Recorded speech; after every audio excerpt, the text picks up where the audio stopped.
Samajwadi party कार्यालय के इस प्रांगण में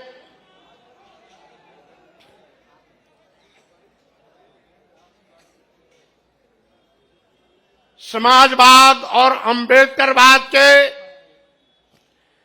इस समागम अवसर पर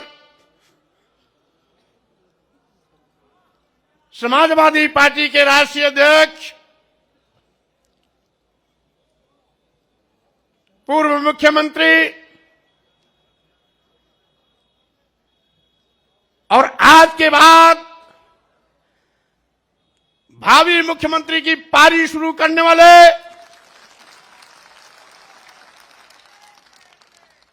श्री अखिलेश यादव जी अभी आपको संबोधित कर रहे थे। उत्तर प्रदेश सरकार में मंत्री पद से इस्तीफा देने वाले भाई डॉक्टर धर्म सिंह सैनी जी हमारे बीच उपस्थित हमारे परम सम्मानित सहयोगी साथी, पूर्व में कई बार मंत्री रहे, वर्तमान में विधायक भाई भगवती प्रसाद सागर जी, पूर्व में मंत्री वर्तमान में विधायक भाई विनय शाक्य जी,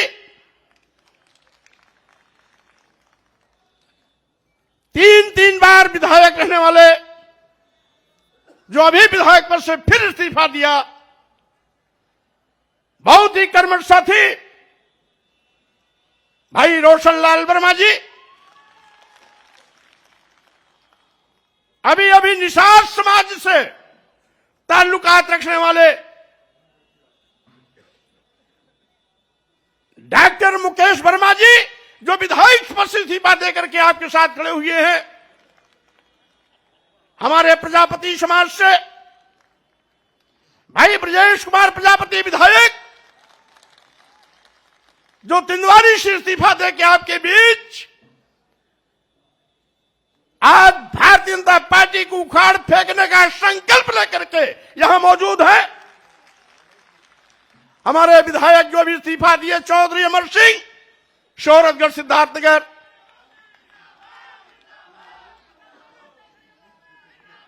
और इसके साथ ही दर्जनों की तादाद में यहां पर उपस्थित हमारे परम सम्मानित पूर्व मंत्री, पूर्व दर्जा राज्य प्राप्त मंत्री, पूर्व में विधायक, पूर्व में सांसद, जिला सहकारी बैंक के चेयरमैन श्री मनोहर सिंह मौर्य सहित अभी पिछड़ा वर्ग आयोग में सदस्य बलराम मौर्य जी सहित सभी पूर्व में सरकार के विभिन्न आयोगों, निगमों, बोर्डों में पदाधिकारी रहे, ऐसे सभी महानुभाव साथीगण और कार्यक्रम की संचालन कर रहे समाजवादी पार्टी उत्तर प्रदेश के अध्यक्ष हमारे पुराने साथी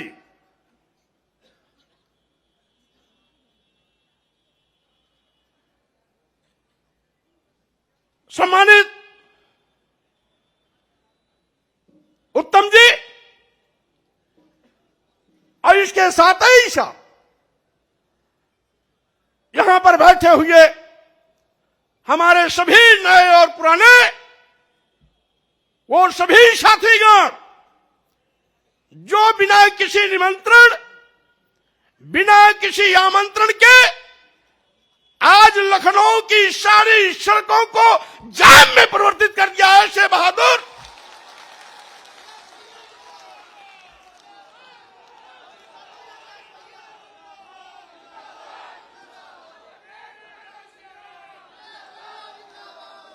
बहादुर सभी सम्मानित भाइयों, बहनों, नौजवान साथियों, मीडिया के हमारे सम्मानित साथियों, भाइयों, जैसा कि आप जानते हैं, आज 14 जनवरी मकर संक्रांति भारतीय जनता पार्टी के अंत का इतिहास लिखने जा रहा है।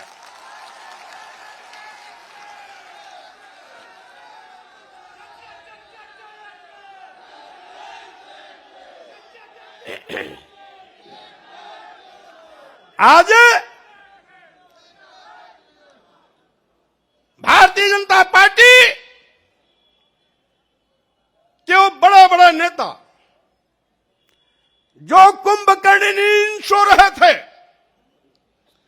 जिनको कभी विधायकों, सांसदों और मंत्रियों से बात करने का वक्त नहीं मिलता था, हम लोगों के इस्तीफा देने के बाद उनकी नींद हराम हो गई है, नींद ही नहीं आ रही है।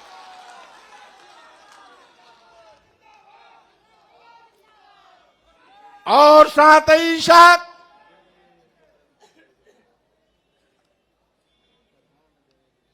भारतीय जनता पार्टी के कुछ लोग कहते हैं कि 5 साल तक क्यों नहीं इस्तीफा दिया, और साथ ही साथ कुछ बददिमाग लोग ये भी कहते हैं कि बेटे की चक्कर में भाजपा छोड़ा। मैं ऐसे लोगों से कहना चाहता हूं, भारतीय जनता पार्टी के लोगों ने इस देश के गरीबों, मजलूमों, दलितों, पिछड़ों, अल्पसंख्यकों के आंख में धूल झोंक कर सत्ता हथियाई थी।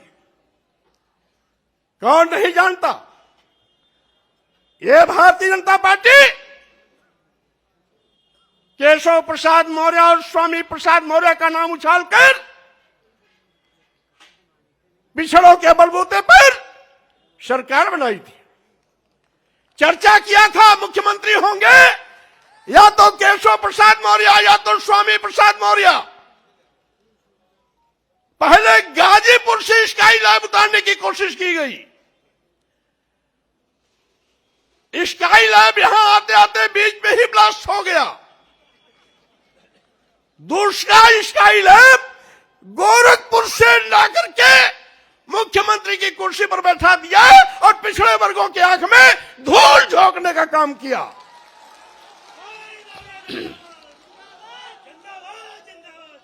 आज सरकार बनावे दलित और पिछड़े, और मलाई खामे वो लोग अगड़े 5% लोग। मैं कहना चाहता हूं, आप कहते हो नारा दे रहे हैं 80 और 20 का, और मैं ये कहता हूं 80-20 नहीं, अब तो होगा 15 और 85 का। 85 तो हमारा है, 15 में भी बंटवारा है।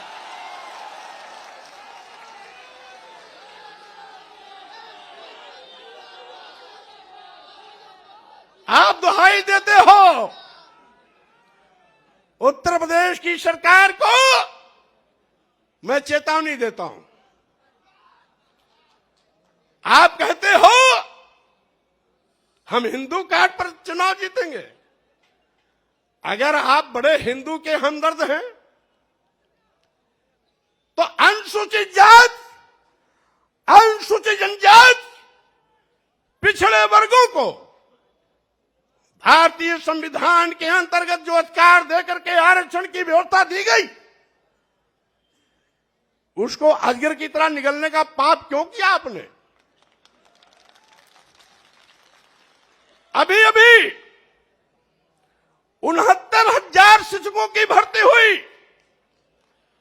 19,000 आरक्षित पदों पर सामान्य वर्ग को नियुक्ति पत्र दे दिया। योगी जी, क्या अनुसूचित जाति के लोग हिंदू नहीं है क्या?